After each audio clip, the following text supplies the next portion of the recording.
السلام علیکم، کیسے ہیں آپ سب لوگ؟ امید ہے آپ سب لوگ خیریت سے ہوں گے۔ بسم اللہ الرحمن الرحیم۔ شکر کرتی ہوں اللہ کے نام سے جو بڑا مہربان نہایت رحم کرنے والا ہے۔ اللہ کے راضی ہو جانے کے 3 خاص نشانیاں۔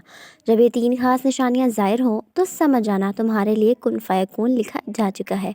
مبارک ہو۔ بسم اللہ الرحمن الرحیم۔ اللہ کی اپنے بندے سے محبت کی نشانیاں۔ اگر کسی میں ایک نشانی بھی ظاہر ہو جائے تو سمجھ لینا کہ اللہ اس سے محبت کرتا ہے۔ ساتھ ہی آپ کو بتائیں گے کہ حضرت علی رضی اللہ تعالیٰ عنہ نے فرمایا کہ عورت کو گالی دینا کیسا ہے اور اس کے ساتھ مار پیٹ کرنا کیسا ہے، اس سے گھر میں کیا کیا ہوتا ہے۔ ناظرین، سب سے پہلی نشانی اللہ پاک جس کو دین کی سمجھ عطا فرماتا ہے، دین سے جوڑ دیتا ہے تو اسے اپنا محبوب بنا لیتا ہے۔ حضرت عبداللہ بن مسعود رضی اللہ تعالیٰ عنہ سے مروی ہے کہ رسول اللہ صلی اللہ علیہ وسلم نے فرمایا کہ اللہ پاک تمہارے درمیان اخلاق بھی تقسیم کرتے ہیں جس طرح رزق تقسیم کرتے ہیں۔ اللہ پاک دنیا اس کو بھی دیتے ہیں جو اللہ پاک کا پیارا ہو، اور اس کو بھی دنیا دیتے ہیں جو اللہ پاک کا پیارا نہ ہو، لیکن اللہ پاک دین کی سمجھ صرف اسی کو دیتے ہیں جو اللہ پاک کا محبوب ہوتا ہے، جس سے اللہ پاک محبت کرتے ہیں، جس کو اللہ پاک پسند کرتے ہیں، تو اللہ تعالیٰ اسی کو اپنا دین دیتے ہیں، اسی کو اپنا دین سمجھنے کی توفیق دیتے ہیں۔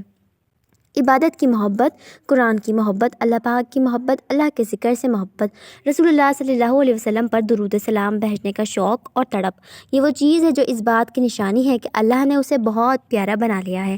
دوسری نشانی، رسول اللہ صلی اللہ علیہ وسلم نے فرمایا کہ اللہ جس سے اپنا بنانا چاہتا ہے تو پھر اس پر تھوڑی سی آزمائش بھی ڈالتا ہے، یعنی اللہ پاک دیکھنا یہ چاہتا ہے کہ یہ بندہ میرے فیصلے پر راضی ہوتا ہے یا نہیں۔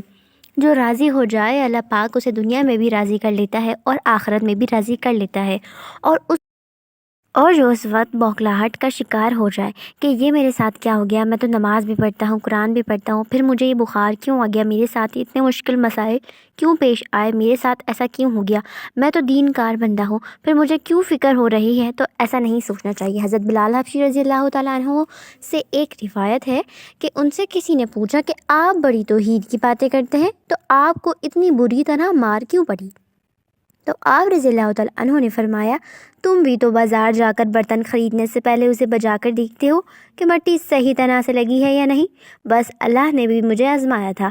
اس کے بعد یہی وہ غلام تھا کہ جس کا رنگ بھی کالا تھا، موٹے موٹے ہونٹ تھے، جس کے بارے میں اللہ کے پیارے رسول صلی اللہ علیہ وسلم فرماتے ہیں کہ جب میں جنت میں جا رہا تھا، جب مجھے معراج کرائی گئی تو آگے آگے کسی کے چلنے کی آہٹ سنائی دی۔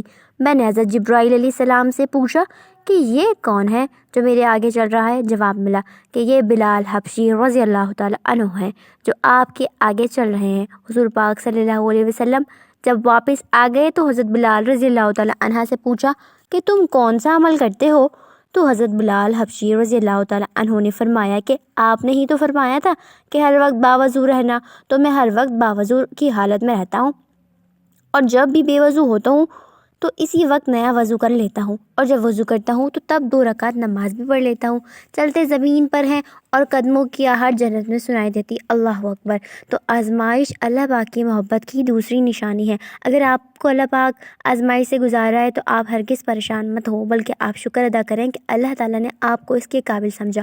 اس لیے اگر کوئی فکر یا پریشانی میں ہو، اس کا یہ مطلب نہیں ہوتا کہ یہ مطلب نہیں ہوتا کہ مجھے کیا ہو گیا ہے، اللہ پاک اپنے پیاروں کو ہی آزماتا ہے۔ تیسری نشانی تو بہت ہی زیادہ خوبصورت نشانی ہے، جس سے پتہ چل سکتا ہے کہ اللہ پاک کس سے راضی ہے اور ہم سے محبت کرتے ہیں یا نہیں کرتے۔ حالانکہ اللہ تعالیٰ سب جانتے ہیں کہ اللہ تعالیٰ 70 ماؤں سے بھی زیادہ محبت کرتے ہیں، اور ایک ماں ہم سے اتنی محبت کرتی ہے تو پھر 70 مائیں، آپ خود سوچیں۔ اللہ پاک جب کسی بندے سے محبت کرتے ہیں تو اس کی طرف خوبصورت بدلاؤ لاتے ہیں۔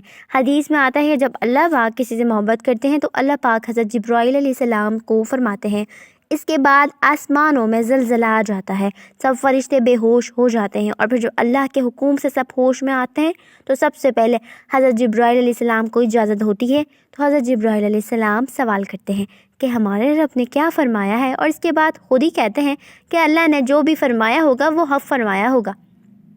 پھر اللہ فرماتے ہیں، جبرائیل میں نے آج اس بندے کو اپنا محبوب بنا لیا ہے، اللہ اکبر، تم بھی اسے اپنا محبوب بناؤ۔ حضرت جبرائیل علیہ السلام بھی اس بندے سے محبت کرنے لگتے ہیں۔ پھر حضرت جبرائیل علیہ السلام کو حکم ہوتا ہے کہ آسمان کے تمام فرشتوں کو خبر دے دو، یہ اللہ کا پیارا بن گیا ہے۔ حضرت جبرائیل علیہ السلام آسمان کے تمام فرشتوں اور تمام نورانی مخلوقات بھی اس سے محبت کرنے لگتی ہیں، ساتوں آسمان کے خربوں فرشتے اس سے محبت کرنے لگتے ہیں۔ پھر ایک فرشتہ آسمان سے دنیا میں آتا ہے اور اعلان کرتا ہے کہ اے لوگوں، فلاں شخص اللہ کا محبوب ہے، اللہ تعالیٰ اس سے محبت کرتا ہے، ہم سب فرشتے بھی اس سے محبت کرتے ہیں، حضرت جبرائیل علیہ السلام اور تمام آسمانوں کی نور مخلوقات اس سے محبت کرتی ہے، تم بھی اس سے محبت کرو۔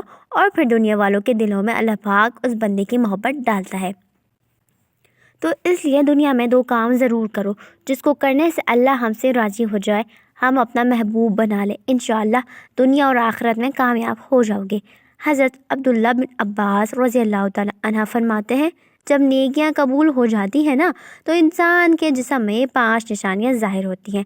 نمبر 1، جب انسان کی نیکی قبول ہوتی ہے تو اس کی وجہ سے اس کے چہرے پر عجیب سی رونق آ جاتی ہے، یعنی وہ انسان دنیا کے سامنے اپنی خوشی کا اظہار اپنی مسکراہٹ اور بشاشت کے ساتھ کرتا ہے، وہ ہر ایک وقت خوش رہتا ہے، بلکہ یوں لگتا ہے کہ اسے دنیا میں اس سے بڑا سکون اور وقار والا کوئی نہیں ہے، لگتا ہے کہ اسے دنیا کا کوئی غم ہی نہ ہو، یہ خوشی ہر ایک کو نصیب نہیں ہوتی۔ نمبر 2، اس کا دل روشن ہو جاتا ہے، یعنی وہ ہر وقت اللہ کے وعدوں پر امید رکھتا ہے، اس کے پاس کچھ ہو یا نہ ہو لیکن اس کے دل میں اتنی خوشی ہوتی ہے کہ اس کو کوئی پرواہ ہی نہیں ہوتی۔ اور یہ یاد رکھنا کہ امیر انسان مال سے نہیں بنتا بلکہ امیر ہمیشہ دل سے بنتا ہے۔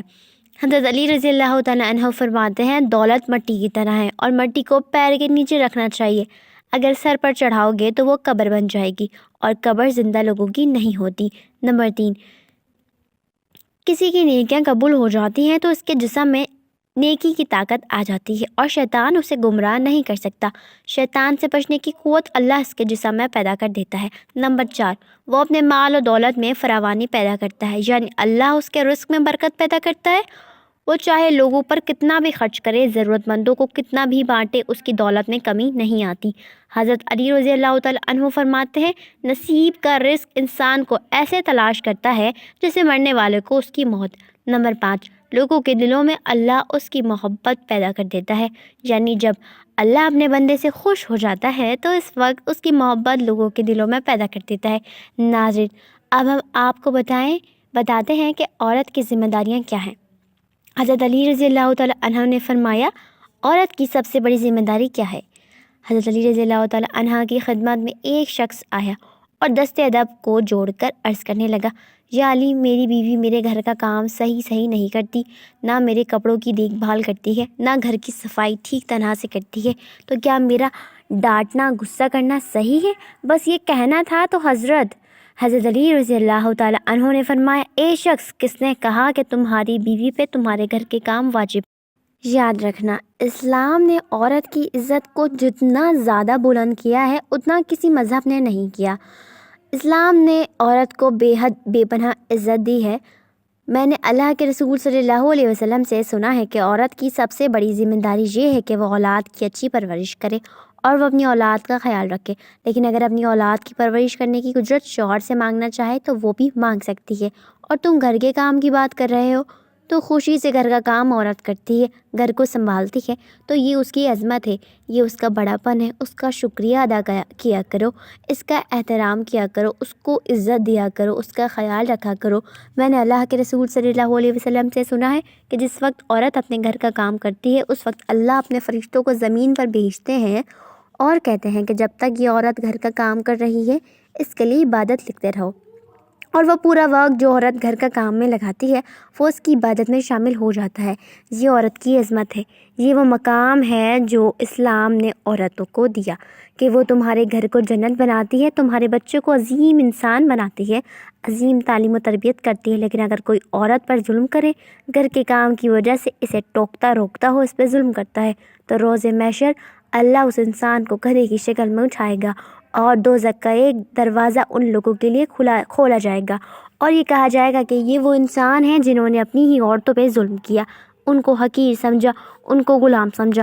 ناظرین، اب ہم آپ کو بتاتے ہیں کہ حضرت علی رضی اللہ تعالیٰ عنہ نے فرمایا کہ گھر میں عورت کا رونا کیسا ہے، عورت پر ظلم کرنے کی کیا سزا ہے۔ حضرت علی رضی اللہ تعالیٰ عنہ راستے سے گزر رہے تھے، دیکھا کہ ایک شخص اپنی بیوی پر ظلم کر رہا تھا۔ حضرت علی رضی اللہ تعالی عنہ اس کے قریب گئے اور فرمانے لگے، اے شخص، اللہ سے ڈرو، تمہاری مفلسی، پریشانی اور رزق میں تنگ دستی کا سبب یہ ہے کہ تمہاری بیوی تمہارے ظلم کی وجہ سے تمہارے گھر میں روتی رہے۔ میں نے رسول اللہ صلی اللہ علیہ وسلم سے سنا ہے کہ جس گھر میں عورتیں روتی ہیں اس گھر میں خیر و برکت نہیں ہوتی، اس گھر میں رزق نہیں آتا، اس گھر میں فرشتے رزق نہیں لاتے ہیں، اور یوں اس گھر میں رہنے والے مردوں کے رزق کی راہیں تنگ ہونے لگتی ہیں اور ان کے گھر میں فاقے، پریشانی اور مفلسی آنے لگتی ہے اور وہ سب مفلسی کا شکار ہو جاتے ہیں۔ یاد رکھنا، اللہ نے اولاد مرد کی تقدیر اور دولت عورت کی تقدیر میں لکھی ہوئی ہے۔ اگر تم یہ چاہتے ہو کہ تمہارے رزق میں فراوانی اور عزت، شہرت، دولت دن بدن بڑھتی جائے تو اپنے گھر میں اپنی عورتوں کا خیال رکھو، انہیں خوش رکھو، انہیں عزت دو، انہیں مقام دو، انہیں درجہ دو۔ اللہ کے فضل و کرم سے تم عزت، شہرت اور دولت میں فراوانی پاؤ گے۔ ناظرین، اس طرح کا ایک اور واقعہ ہے کہ ایک مرتبہ حضرت علی رضی اللہ تعالی عنہ راستے سے گزر رہے تھے کہ آپ نے دیکھا ایک شخص اپنی عورت پر ظلم کر رہا تھا، اس کی توہین کر رہا تھا۔ حضرت علی رضی اللہ تعالی عنہ اس کے قریب گئے اور فرمانے لگے، یہ شخص، یاد رکھنا، اللہ نے مرد کو طاقتور اس لیے بنایا ہے تاکہ وہ عورت کی حفاظت کر سکے، نہ کہ عورت پر ظلم کر سکے۔ میں نے نبی کریم صلی اللہ علیہ وسلم، حضور پاک صلی اللہ علیہ وسلم سے سنا کہ جو مرد اپنی عورت پر ظلم کرتا ہے تو اللہ تعالیٰ اس پر لعنت بھیجتے ہیں۔ تو اس نے کہا کہ یا علی، یہ میرے نکاح میں ہے، میں اس سے جو بات کہتا ہوں یہ میری بات نہیں مانتی۔ تو حضرت علی رضی اللہ تعالیٰ عنہ نے فرمایا، نکاح کا مطلب یہ نہیں کہ تم نے اپنے لیے غلام خریدا ہے، بلکہ نکاح کا مطلب یہ ہے کہ تم نے اپنی نسل کو بڑھانے کے لیے اس عورت سے مدد مانگی ہے، اور تمہاری اولاد کی اچھی تربیت کے لیے تم نے اس سے مدد مانگی ہے اور اس عورت کو چنا ہے۔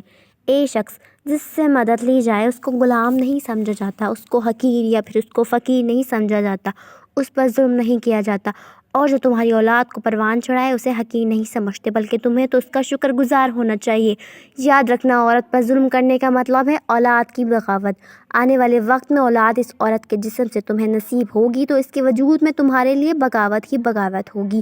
اللہ تعالیٰ سے دعا ہے کہ اللہ تعالیٰ ہمیں دین پر چلنے کی توفیق عطا فرمائے، ہماری اولاد کو ہمارے لیے باعث رحمت فرمائے۔ اللہ تعالیٰ کے 99 ناموں میں سے ایک نام ضرور کمنٹ باکس میں ٹائپ کریں۔